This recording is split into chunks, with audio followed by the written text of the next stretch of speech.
O que mais me chamou a atenção nesse livro foi justamente essa ideia de olhar do outro. Eu reconheço esse nome quando eu estudava sobre Sartre, quando eu era apenas um adolescente, antes mesmo da minha vida acadêmica na psicologia. O idealismo de o olhar do outro condena a minha liberdade.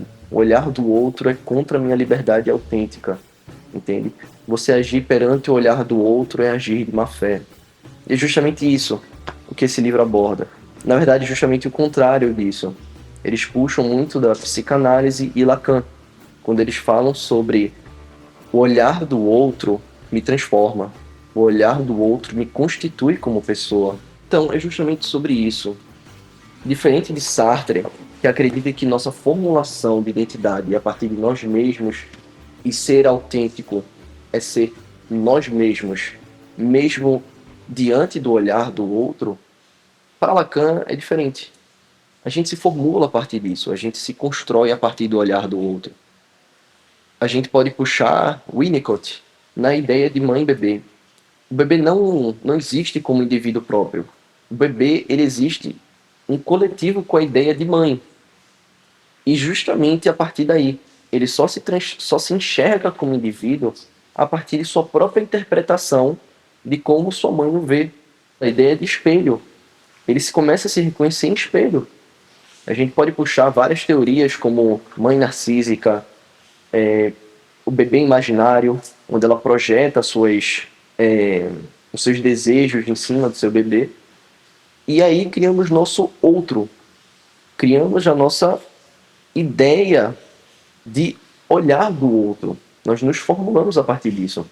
A primeira pergunta do livro, deixa eu pegar aqui para me basear, é: eu só existo no olhar do outro? Assim como o Christian, eu acredito que sim, pelo menos na modernidade. Hoje em dia, em uma modernidade onde o individual não é valorizado, às vezes precisamos sim nos basear no olhar do outro. Pelo menos é o que a sociedade atual nos exige. Entrar nesse padrão, né? A partir do momento que nós nos desenvolvemos como indivíduo próprio, a partir do olhar do outro, como Lacan puxa, ele, nós temos a ideia de que a vida é performática. Nós criamos um personagem a partir do que nós vemos no outro. Porém, isso dá a impressão de que a vida é fingimento, que a gente entra nesse papel, essa atuação. O que Ana Sui fala que a palavra fingimento dá a intenção de que tem um verdadeiro, de que existe um eu verdadeiro. Porém, não. Na verdade, a nossa verdade tem um papel quase de ficção. Nossa verdade é, na verdade, esses papéis que nós criamos durante toda a nossa vida. Criamos papéis, passamos de entre personagem, autor e ator. Nós entramos dentro dessas três ideias durante nossa vida. Criamos histórias, mudamos nosso roteiro e performamos nosso personagem. E é justamente isso, a gente fuge dessa ideia de eu e entra na ideia de outro. E é assim que a gente se relaciona com as pessoas. A ideia de teatro, mundi, é justamente o fato de a gente sempre estar atuando um personagem que criamos a partir do outro.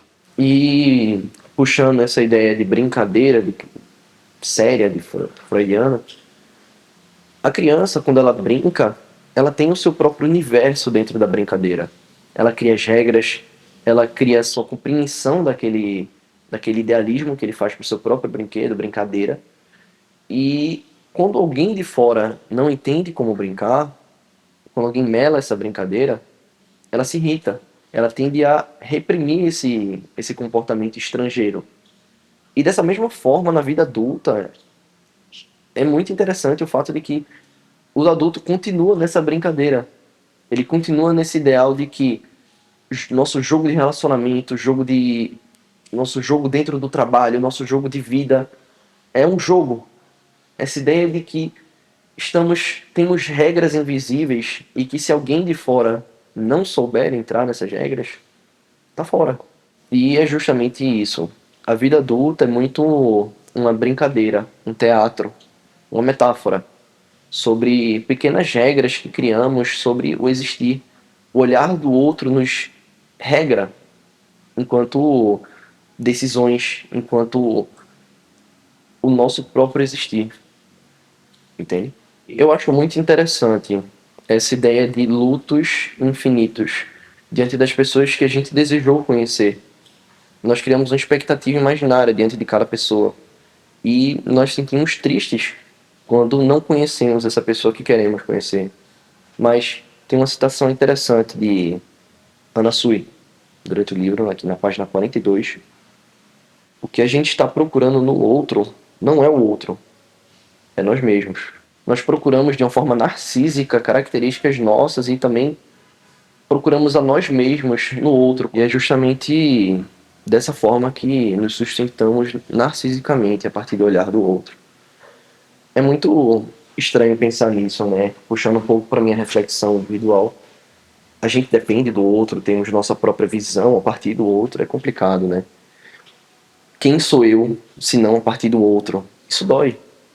Dói pensar que eu não sou eu, talvez. Nós não conseguimos interpretar nós mesmos sem ter uma visão desse olhar de outro.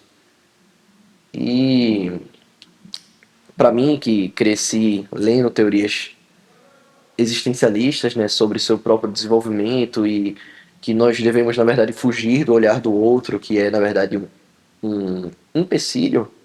Agora, lendo esse livro, você pode ver um olhar diferente. Um olhar de que, na verdade, o olhar do outro me transforma. O olhar do outro me conduz.